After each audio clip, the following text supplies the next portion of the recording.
नमस्कार दोस्तों, मैं पवन मिश्रा आपका रघुवीरा IAS एकेडमी में स्वागत करता हूं। दोस्तों, RO-ARO 2023 की जो परीक्षा अभी होने वाली है अक्टूबर लास्ट में, जिसका नोटिफिकेशन आने वाला है, उससे रिलेटेड स्ट्रेटजी के बारे में कई लोगों ने कमेंट किया था और साथ में उन्होंने बोला था कि UPPCS और RO-ARO के लिए कुछ ऐसी रणनीति बताइए सर जिससे इस एग्ज़ाम को आसानी से क्लियर किया जा सके। तो आज की ये जो वीडियो है ये RO-ARO की हिंदी वाला जो पेपर होता है जिसमें 60 नंबर का क्वेश्चन होता है उससे रिलेटेड है। दोस्तों, ये इस वीडियो का आपने टाइटल देखा होगा कि मैंने लिखा है कि हिंदी में 58+ मार्क्स लाने की अचूक रणनीति क्यों है। दोस्तों, ये रणनीति बताऊं इससे पहले मैं ये आपको बताता हूं कि ये बताने वाला मैं उपयुक्त पर्सन क्यों हूं। दोस्तों, मेरा जो UPSC की जर्नी रही है वो उसमें मैंने 5 मेंस हिंदी लिटरेचर से लिखे हैं और हमेशा ही मैं हिंदी लिटरेचर में टॉप स्कोरर रहा हूं। इसके अलावा UPPCS के मैंने 3 मेंस दिए हैं और तीनों मेंस में मेरे 100+ मार्क्स आए हैं। वो 150 में 100+ मार्क्स आना आप समझ सकते हैं कि कितना अच्छा रहा है। और साथ में RO में जो है मेरा 57 मार्क्स आ चुके हैं।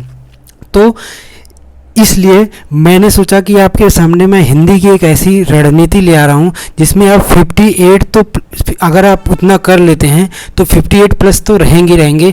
1-2 क्वेश्चन कभी नए आ जाते हैं या फिर ह्यूमन एरर की वजह से गलती हो सकती है, लेकिन आप 60 भी इसमें 60 आउट ऑफ 60 भी स्कोर कर सकते हो।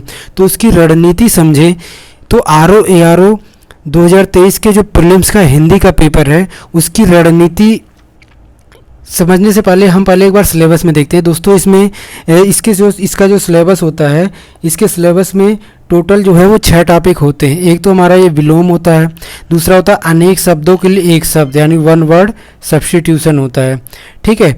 इसके अलावा तीसरा जो सिलेबस होता है वो विशेषण एंड विशेष का होता है और चौथा जो हमारा होता है वो वाक्य एंड वर्तनी शुद्धि से संबंधित होता है। 5वां जो होता है वो तत्सम एंड तद्भव का होता है और 6ठा पर्यायवाची शब्द की होता है।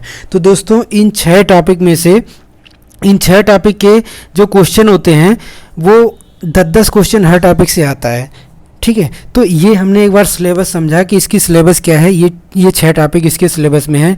विलोम है, अनेक शब्दों के लिए एक शब्द है, विशेषण विशेष है, वाक्य वर्तनी अशुद्धि है, तत्सम तद्भव और पर्यायवाची शब्द। दोस्तों, सिलेबस समझने के बाद अब हम देखते हैं कि जनरली हम कोई भी एग्जाम की तैयारी करते हैं तो हम सबसे पहले PYQ देखते हैं, प्रीवियस ईयर पेपर देखते हैं।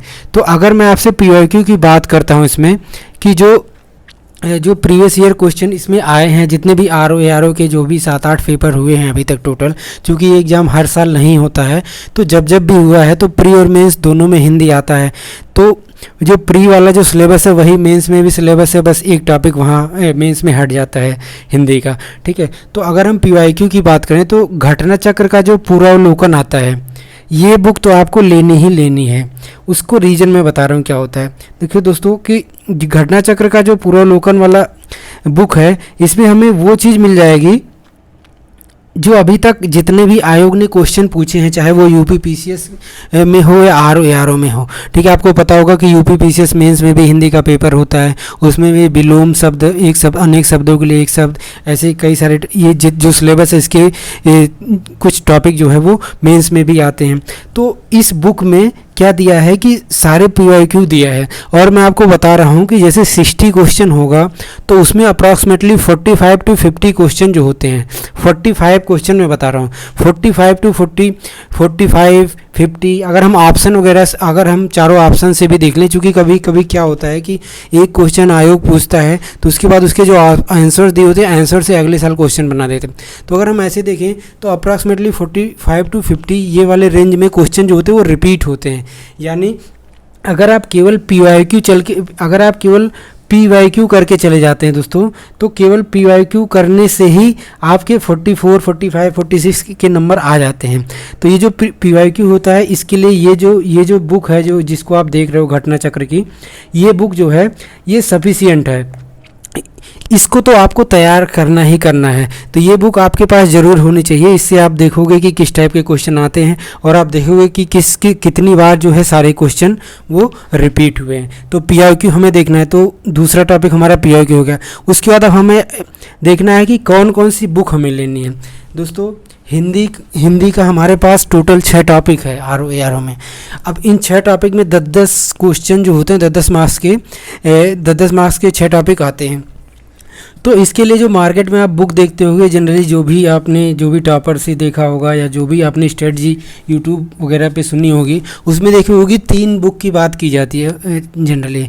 एक तो हरदेव बाहरी की बात की जाती है, दूसरी पृथ्वीनाथ पांडे की बात की जाती है जो नालंदा पब्लिकेशन की, और तीसरी वासुदेव नंदन प्रसाद जी की बुक है। ठीक है, तो ये तीनों बुक की बात जनरली की जाती है। लेकिन अगर हम इन बुकों को एक बार पहले देख लेते हैं कि कौन कौन सी बुक हैं, तो दोस्तों ये है आपके सामने नालंदा पब्लिकेशन की जो पृथ्वीनाथ पांडे की बुक है। ये हरदेव बाहरी जी की हिंदी शब्द अर्थ एवं प्रयोग है, और तीसरी है आधुनिक हिंदी व्याकरण और रचना। अब आपको ये तीनों बुकें नहीं लेनी है। आप जो फर्स्ट जो आपके पास जो भी बुक होगा, हरदेव बाहरी और पृथ्वीनाथ पांडे में से कोई एक बुक आप रेफ़र कर सकते हो। ज़्यादातर लोग जो है वो हरदेव बाहरी को प्रेफर करते हैं, पर उतने इक्वली अमाउंट में लोग पृथ्वीनाथ पांडे जी को भी रेफ़र करते हैं। क्योंकि अगर हम इन दोनों बुक के देखें तो जैसे अगर पर्यायवाची जैसे शब्द होता है, तो पर्यायवाची शब्द जो है वो पृथ्वीनाथ पांडे में ज़्यादा अच्छे से दिया है इन कंपेरिजन टू हरदेव बाहरी के, क्योंकि हरदेव बाहरी में एक लिस्टिंग सी दी गई है। तो इन दोनों में से कोई भी एक बुक आपको रेफ़र करनी चाहिए। ठीक है, अभी मैं बताऊंगा कि अचूक रणनीति क्या होगी, मतलब सबसे बेस्ट स्टडी क्या होगी, लेकिन अभी आपको ये मिनिमम करना ही करना चाहिए। तो हरदेव बाहरी और पृथ्वीनाथ पांडे जी से में से कोई भी एक बुक आपको रेफ़र कर, मतलब एक बुक आपके पास होनी चाहिए। दूसरा, वासुदेव नंदन प्रसाद जी की जो बुक है, इसमें वर्तनी अशुद्धि बहुत अच्छे से दिया है। तो अगर आप वर्तनियाँ और उससे अशुद्धियाँ, जो अशुद्ध वाक्यों को शुद्ध करने का आता है, ये चीज़ अगर आप इससे कर लेते हो तो बहुत ज़्यादा सफिशिएंट रहेगा। तो मेरा कहना है कि इनमें में से जो है वासुदेव नंदन प्रसाद जी की बुक आपके पास होनी चाहिए, साथ में हरदेव बाहरी या पृथ्वीनाथ की बुक होनी चाहिए। वासुदेव नंदन प्रसाद की वजह से वर्तनीय प्रसिद्धि। अब अगर आप इन तीनों बुकों को देखोगे तो इसमें कई सारे पेजेस दिए हैं। आपको केवल अपने सिलेबस में जो 6 टॉपिक दिया है उसी 6 टॉपिक को पढ़ना है, उसके अलावा कोई भी टॉपिक नहीं पढ़ना है।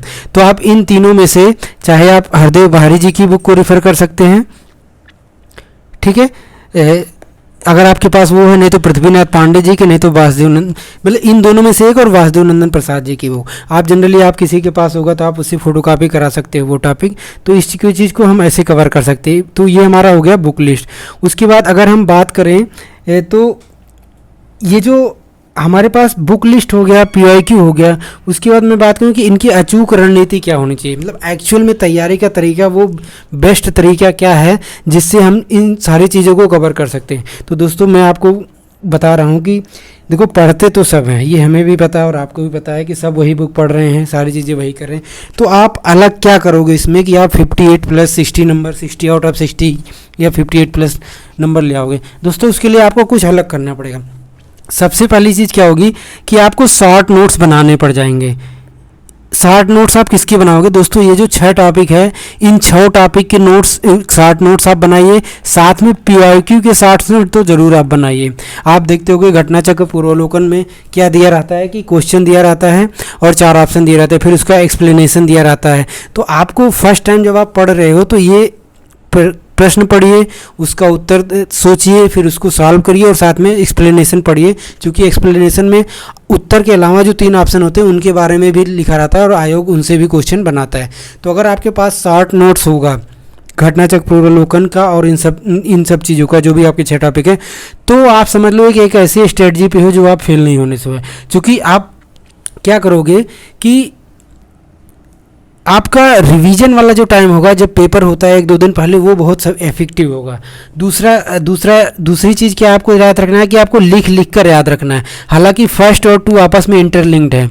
क्यों? क्योंकि शॉर्ट नोट्स आप लिख के बनाओगे, और लिख कर याद करना इसलिए ज़रूरी होता है क्योंकि अगर आप जब मेंस देने जाओगे RO का, तो वहाँ पे तो आपको सब्जेक्टिव होगा, लिखना पड़ेगा। या आप UP PCS का मेंस लिखते हो तो वहाँ भी लिखना पड़ता है। कई बार मेरे साथ भी कई बार इस टाइप की गलतियाँ हुई हैं कि मैं पढ़ लेता था, याद मुझे सब रहता था, लेकिन जाके मैं वहाँ पे मेंस के पेपर में गलत लिख देता था। तो गलत लिख देता था तो सीधे 2 नंबर कट जाते थे। 1 वर्ड सब्स्टिट्यूट, जो हमारे अनेक शब्दों के लिए एक शब्द के हैं या विलोम के हैं, तो वर्तनी भी हमें याद रखनी चाहिए। ठीक है, तो अगर आप लिख के करोगे तो याद भी होगा आपको। तो आप शॉर्ट नोट्स बनाओगे, लिख के याद करोगे, और साथ में जो भी आपने शॉर्ट नोट्स बनाया उनका लगातार रिवीजन करते रहोगे। तो अगर आप ये 3 स्ट्रेटजी फॉलो कर रहे हो उन सोर्स के साथ में, तो आप 58 प्लस मार्क्स जो है इसमें आप ज़रूर ले आओगे। 1-2 मार्क्स जो हैं वो ह्यूमन एरर के या कुछ नए क्वेश्चन आ जाते हैं, तो उससे डरने की ज़रूरत नहीं है, क्योंकि वो फिर सबके लिए नया होगा। ठीक है, तो अगर आप इस स्ट्रेटजी के साथ जा रहे हो तो RO में आपके 58% मार्क्स जो हैं वो फिक्स है। दोस्तों, अगर आपको और किसी भी स्ट्रेटजी पे ट्रिक चाहिए, मैं कुछ दिन में RO के जो GS की स्ट्रेटजी है, GS में 90 प्लस 95 प्लस जो है कैसे स्कोर करें बहुत ही आसान तरीके से, उसके बारे में भी मैं आपके सामने स्ट्रेटजी को लेकर आऊँगा। तब तक के लिए दोस्तों नमस्कार।